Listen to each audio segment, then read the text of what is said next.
All right. So, here we go. Should we tone that down for just a second? All right. Hello, and welcome to Kaishi Alchemy. You can call me Kashi. This is a space of love, y'all. Welcome or welcome back. Good morning, good afternoon, good evening, good night, wherever you are in the cosmos. I want to thank y'all for showing up. Thanks for supporting the channel. And thanks for co-creating community with me. I appreciate those comments, shares, and subscribes as they help me to expand my reach and help more people.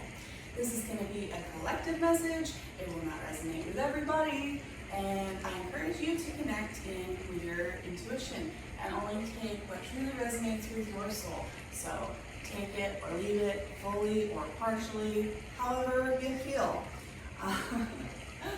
Here we're going to do a brief one breath meditation. So I'll have you close your eyes here. We're going to break the rules of the internet and go completely silent as you bring your awareness to your heart and inhaling into your belly, into your lower back, into your side body, into your rib cage, and finally filling up in the top of your chest there. Holding at the top just for a moment. And exhale fully with a sigh or through your nose, whatever feels right for you today.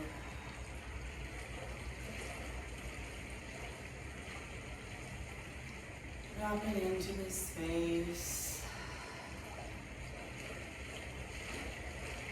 And alright. So it really helps to take just a moment to connect in with your intuition before we get started with the collective reading. Collective readings are really awesome for learning more about your intuition. I almost prefer them to personal readings where you have somebody like really tuned in to your specific stuff. And that's awesome. I appreciate people that do that, but at the same time, I'm here really to help you and in your relationship to you, in your relationship to source, in your relationship to the world around you, to give you the tools to be able to navigate effectively in the world.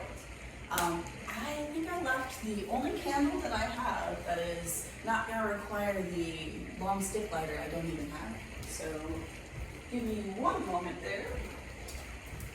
All right. I am going to be lighting this Visuddha throat chakra candle that I just got very recently. And the scents that they have infused into this one is going to be Moroccan rose and chamomile. So those may hold some kind of significance to you perhaps. Feel free to let me know if that is the case. Make sure we got some space here. Alright. Today we are going to be talking about the throat chakra. I've been working on this one for a good long while, meaning this channeling has been going on for very many months, and it took a long time to feel safe even getting into it. Funny enough, if you've seen my Big 6 video recently, I learned that the collarbone area is considered the lowest pressure point of all of your lymph node gates, and so that's why you start there. And that is the one that is associated with the throat. I think that this is the starting point for a lot of healing for a lot of people. The throat is where we have the ability to create resonance, to create frequency, to create sound, to speak life, to speak words that create our lives. Whether we're, talking to the people around us, we're doing a job interview, something super mundane like that, whether we are in prayer or we are utilizing mantras or what have you, The voice is something that is pretty unique to us as human beings. I mean, there are other animals that kind of have a language, I guess you could say, but our type is very unique in my opinion. So, this space is a little bit different than some of the tarot spaces you may have been accustomed to, or maybe it's your first intro to that sort of thing, I don't know. But we are probably going to get a little bit darker here, and especially today. So I guess I'm putting a little bit of a trigger warning out there. A lot of like plutonic energies coming in with this one. I am going to try and keep it a little bit briefer, just as a challenge, because I am so long-winded all the time, and my phone camera storage space is always limited, right? So that's going to be fun for me today. Before I get into my notes, of course I have notes for the throat chakra reading. I don't usually do this, but I had some channeled messages come through for this particular one. I actually wanted to speak a little bit about this very last reading that we did. As you probably know, it was cut off midway, and so we didn't get fully into everything I would have normally, but we ended on these 3 cards, right? Let me get it. Yeah, there's a little glare there, but that's okay. So we were talking about the 5 of Cups, which is all about not recognizing the fulfillment and the opportunities all around you.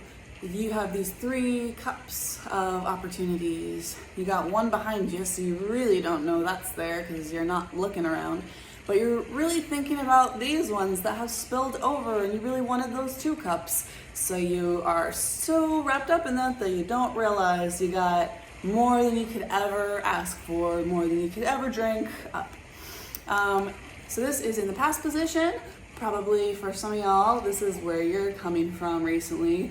Moving into the present position, we're in the Emperor energy, which is about creating a sense of confidence and stability and dominion, and creating something, a business, a house, just a sense of security in yourself, maybe healing attachment wounds or something along those lines, grounding down.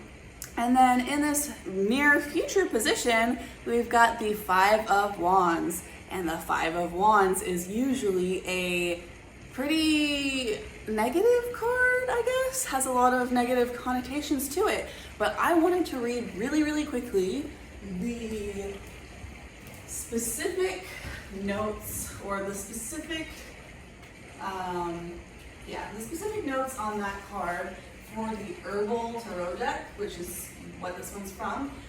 In this deck, 5 of Wands is represented by turmeric. And I'm going to pull out the guidebook here because I thought it was really interesting how the 5 of Wands is usually thought of as a card of conflict and struggle and strife and, fighting, and we don't generally associate it with something positive. This particular card has a little bit more to do with diversity, and like diversity of thought and the struggle and tension that creates than most tarot decks. But this one particularly says divinatory meanings, commitment, determination to play and win. And in its reverse, it means posturing and fooling around, a lack of commitment. So I thought that was really important to note, that you may have moved from a space of a lack of appreciation and gratitude, coming into a space of developing security, and then attracting the attention of people, places, and things that your Emperor energy is creating tension with, but it is really a test of your commitment to what it is that you're doing and creating. So that was one of the coolest interpretations of the 5 of Wands energy I've ever seen. and I wanted to share that with y'all. I don't even want to put these cards away yet because that is just a really fun one. I might even make a post about it later. But moving on, if you're still with us, thank you very much for being here once again. I am going to just look at these notes here. So we got 555. That may be a number that is important to you for whatever reason. Maybe seeing it around as an angel number or whatnot. But it's also funny, the number 5 is associated with the throat. It is associated with the Hierophant card in the Tarot deck, which is all about kind of like structures and kind of like rules, systems, the systems that you may be going against or the systems that you may be creating.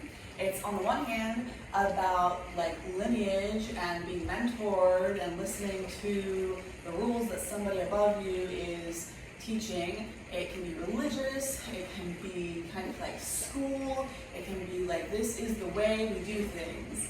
And it can also be about freedom and breaking free from those systems. So there's a little bit of duality there. Take it for whatever that means for you. Recently, I had a post on the community page about the Magic Treehouse series.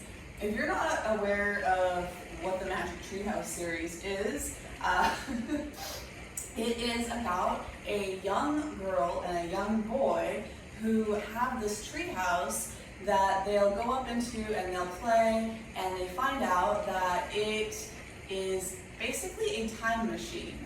And so this Magic Treehouse series is like a collection of historical fiction novels for very young adults, and they go on these adventures anywhere in the world, any different period of time, dinosaurs, so like pretty recent history.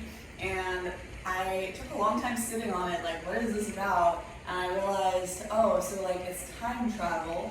And when you are traveling through time and you're adventuring and you're seeing things from this higher perspective, you're looking into things, places and timelines that you may not normally have access to, kind of reminds me of what we do here in the tarot space in a way. And so when you are adventuring in this way, it's very powerful and it's very possible to, as you know from many time travel movies and books and whatnot, it's easy to take actions, do things that maybe change the flow of reality. And you've got to be really